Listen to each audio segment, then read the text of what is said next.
Thank you very much, Klaus, and hello to everyone in beautiful Davos. This has been a truly historic week in the United States. 3 days ago, I took the oath of office, and we began the golden age of America. The recent presidential election was won by millions of votes, and all seven, every one of them, all seven swing states.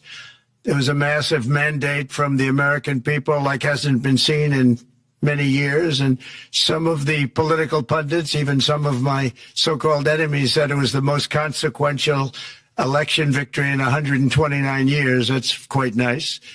What the world has witnessed in the past 72 hours is nothing less than a revolution of common sense. Our country will soon be stronger, wealthier, and more united than ever before, and the entire planet will be more peaceful and prosperous as a result of this incredible momentum and what we're doing and going to do. I have promised to eliminate 10 old regulations for every new regulation, which will soon put many thousands of dollars back in the pockets of American families.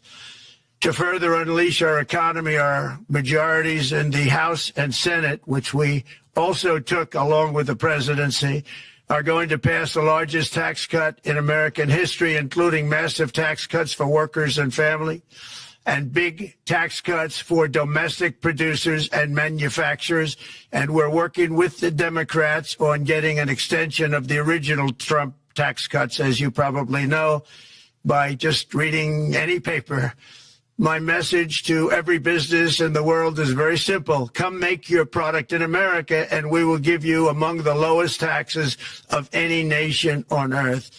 We're bringing them down very substantially, even from the original Trump tax cuts. But if you don't make your product in America, which is your prerogative, then very simply you will have to pay a tariff, differing amounts, but a tariff which will direct hundreds of billions of dollars and even trillions of dollars into our treasury to strengthen our economy and pay down debt.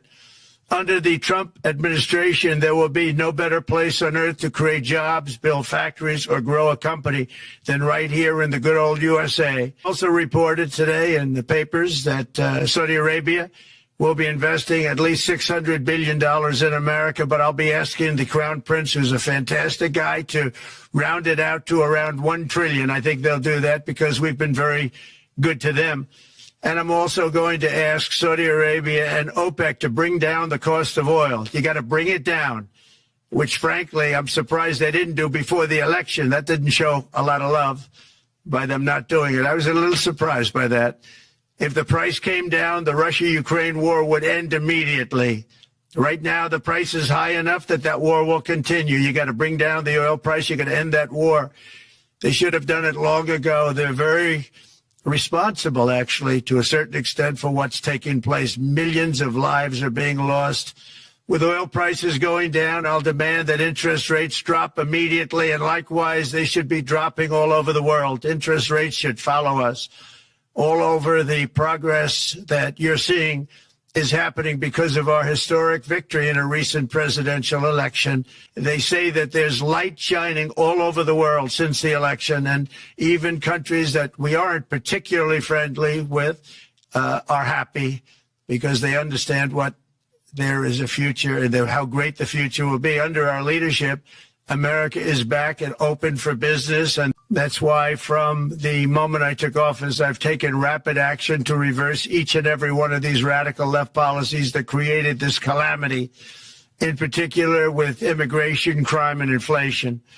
On day one, I signed an executive order directing every member of my cabinet to marshal all powers at their disposal to defeat inflation and reduce the cost of daily life. I imposed a federal hiring freeze, a federal regulation freeze, a foreign aid freeze, and I created the new Department of Government Efficiency. I terminated the ridiculous and incredibly wasteful Green New Deal. I call it the Green New Scam. Withdrew from the one-sided Paris Climate Accord and ended the insane and costly electric vehicle mandate. We're going to let people buy the car they want to buy. I declared a national energy emergency, and it's so important, national energy emergency to unlock the liquid gold under our feet and pave the way for rapid approvals of new energy infrastructure. The United States has the largest amount of oil and gas of any country on earth, and we're going to use it. Not only will this reduce the cost of virtually all goods and services, it'll make the United States a manufacturing superpower and the world capital of artificial intelligence and crypto.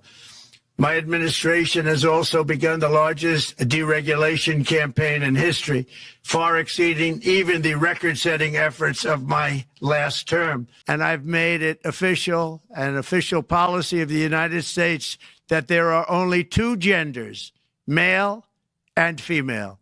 And we will have no men participating in women's sports. And I'm pleased to report that America is also a free nation once again. On day one, I signed an executive order to stop all government censorship. No longer will our government label the speech of our own citizens as misinformation or disinformation, which are the favorite words of censors and those who wish to stop the free exchange of ideas and, frankly, progress. We have saved free speech in America. We're going to give very rapid approvals in the United States, like with the AI plants, talking to many people want to build them. That's going to be a very big thing. We're going to build electric generating facilities. They are going to build. I'm going to get them the approval. Under emergency declaration, I can get the approvals done myself without having to go through years of waiting. And the big problem is we need double the energy we currently have in the United States. Can you imagine? But I told them that what I want you to do is build your electric generating plant right next to your plant as a separate building connected.